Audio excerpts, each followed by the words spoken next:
Doctor Shaheen और मुजम्मिल की एक और तस्वीर सामने आई है। ब्रेजा कार खरीदने के वक्त ये दोनों आतंकी वहां पर मौजूद थे। तस्वीर आप देख सकते हैं, डॉक्टर मुजम्मिल और डॉक्टर शाहीन की ये तस्वीर उस वक्त की बताई जा रही है जब दोनों ब्रेजा कार खरीदने पहुंचे थे। 25 सितंबर को ये ब्रेजा कार खरीदी गई थी। शाहीन सईद के नाम पर ही ये कार खरीदी गई थी। 29 अक्टूबर को i20 कार खरीदी गई थी और जो ब्रेजा कार खरीदी गई वो 25 सितंबर को खरीदी गई और ये उसी दौरान की तस्वीरें यानी 25 सितंबर की तस्वीरें अब सामने आई हैं जिसमें मुजम्मिल और शाहीन दोनों नजर आ रहे हैं। जितेंद्र शर्मा हमारे सहयोगी हमारे साथ मौजूद हैं। जितेंद्र, मुझे लगता है ये पहली क्लियर पिक्चर है जिसमें मुजम्मिल के साथ शाहीन नजर आ रही है तस्वीरों में जब ये ब्रेजा कार खरीदने पहुंचे हैं। और इससे पहले मुजम्मिल और शाहीन का आपस में क्या कनेक्शन था उसकी तो पूरी डिटेल हासिल हो ही चुकी है। जी बिल्कुल, देखिए दोनों एक ही साथ अल-फलाह यूनिवर्सिटी में काम करते थे और इसके अलावा डॉक्टर मुजम्मिल और डॉक्टर शाहीन ये दोनों अक्सर साथ देखे जाते थे यूनिवर्सिटी में। और कहा यह भी जाता है कि जिस वक्त ये ब्रेजा कार लेकर आई थी शाहीन, उस वक्त मुजम्मिल उनके साथ मौजूद था। लेकिन अब ये तस्वीर इस बात की तस्दीक करती है कि ब्रेजा कार को खरीदने के लिए जब शाहीन गई थी तो मुजम्मिल के साथ वो पहुंची थी। उस वक्त फरीदाबाद में ये कार खरीदी गई और उसके बाद ये तस्वीर जो है अब जांच एजेंसियों के हाथ भी लग चुकी है जो दोनों के बीच की नजदीकियां, दोनों के बीच की दोस्ती को और पुख्ता कर रही हैं। जी, और जितेंद्र, ये दोनों ही तो गिरफ्तार किए जा चुके हैं। कुछ जानकारी मिल पाई है पूछताछ में इन्होंने क्या राज उगले हैं? दोनों को आमने सामने बिठाकर अब तक पूछताछ की गई है, नहीं की गई है? कोई जानकारी है इसे लेकर? जी बिल्कुल, देखिए डॉक्टर मुजम्मिल ने काफी कुछ जांच एजेंसी को बताया, लेकिन जो डॉक्टर शाहीन सईद है उनके बारे में जो सोर्सेज हमें हमारे बता रहे हैं कि दरअसल वो हाईली रेडिकलाइज्ड है। उससे कई सवालों के जवाब लेने की कोशिश जांच एजेंसी की तरफ से की गई, लेकिन वो कुछ भी बोलने को ज्यादा तैयार नहीं है। हालांकि कुछ बातें उसने बताई जरूर और काफी कुछ ऐसा था जो कि उसके मोबाइल से हासिल किया गया है, तो और उसको उससे वेरीफाई भी कराने की कोशिश की गई है। तो लिहाजा जांच एजेंसी कोशिश कर रही है कि इनसे ज्यादा उगलवाया जा सके, लेकिन हाईली रेडिकलाइज होने की वजह से डॉक्टर शाहीन तो कुछ जवाब ज्यादा नहीं दे पा रही है, लेकिन उनके मोबाइल से कई अहम सुराग और सबूत जांच एजेंसी के हाथ लगे इस मॉडल के बारे में। और डॉक्टर मुजम्मिल ने भी बाकायदा जो वानी की गिरफ्तारी हुई है वो उसी की निशानदेही पर हुई और उसके मोबाइल फोन से भी काफी डिटेल्स और काफी कॉन्टेक्ट नंबर जांच एजेंसी के हाथ लगे हैं जिन्हें आगे अभी वेरीफाई करना बाकी है। जी, शुक्रिया जितेंद्र आपका इस जानकारी के लिए। और दिल्ली को दहलाने वाले आतंकी डॉक्टर उमर का ब्लास्ट से पहले का वीडियो भी सामने आया है। इस वीडियो में वो फिदाइन हमले को सही ठहरा रहा है। One of the very misunderstood concept is concept of what has been labeled as suicide bombing. It is martyrdom operations, and it is being known in Islam. There are multiple contraindications, there are multiple arguments that have been brought against it. Martyrdom operations. When a person presumes that he is going for sure die at a particular place at a particular time, he goes against the presumption that a particular is going to die in a particular situation. It's not, we don't have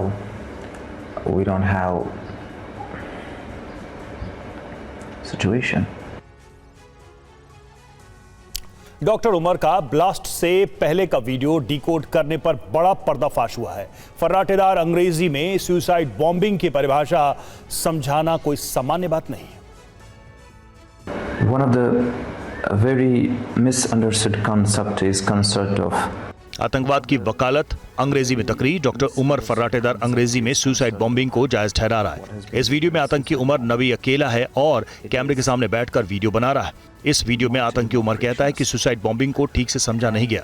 इस video को decode करने पर कई बड़े संदेश और संकेत मिल रहे हैं। वीडियो में उमर ने क्या कहा समझिए। उसने कहा कि फिदाइन हमला शहादत के लिए ऑपरेशन है। फिदाइन हमला संगीत की तरह होता है, खास स्थिति में फिदाइन अटैक होता है। हमारे पास अभी ऐसी स्थिति नहीं है। अब उमर के बयान का मतलब भी जान लीजिए। उमर फिदाइन हमले की तैयारी कर रहा था। डॉक्टर के भेष में ये खुखार आतंकी खुद को फिदाइन हमले के लिए तैयार कर रहा था। सुरक्षा एजेंसियों के एक्शन के बाद इसे जल्दबाजी में धमाका करना था। प्लानिंग के साथ फिदाइन हमले का वक्त नहीं था।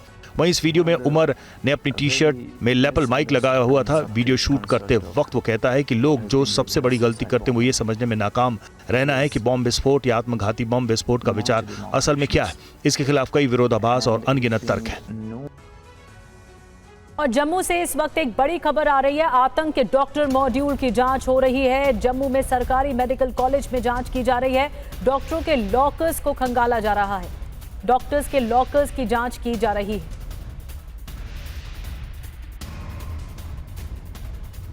आप सबको ही पता है कि जैसे ऐसे पीछे अभी एक अनफॉर्चुनेट इंसिडेंट हुआ है, तो उसकी वजह से थोड़ा सा हमने एग्रेसिव चेकिंग शुरू की है। बाकी ये हमारा पहले ही हॉस्पिटल एडमिनिस्ट्रेशन का ये डोमेन रहता है। हम पहले से ही लाकर जिसको अलर्ट करते हैं, बाज़ाब्ता उसका नाम लिख के, कौन से डिपार्टमेंट में डेजिग्नेशन लिख के।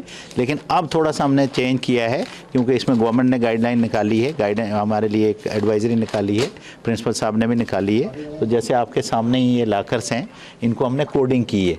नाम हमने नहीं लिखा है, क्योंकि नाम इसके लिए इसलिए नहीं लिखा है कि हमारे पीजी जो होते हैं, रजिस्ट्रार होते हैं, या कोई एम्प्लॉय रिटायर हो गया तो आपको सारा लॉकर स्क्रैच करना पड़ता है, नाम।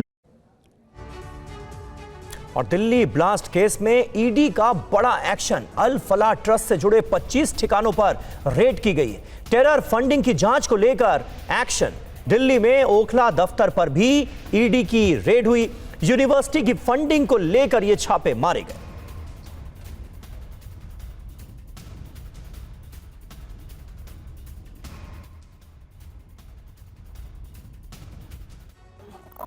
दिल्ली ब्लास्ट से जुड़े आतंकियों को पैसे कहां से मिले, अल फलाह ट्रस्ट और अल फलाह यूनिवर्सिटी का इसमें क्या रोल है?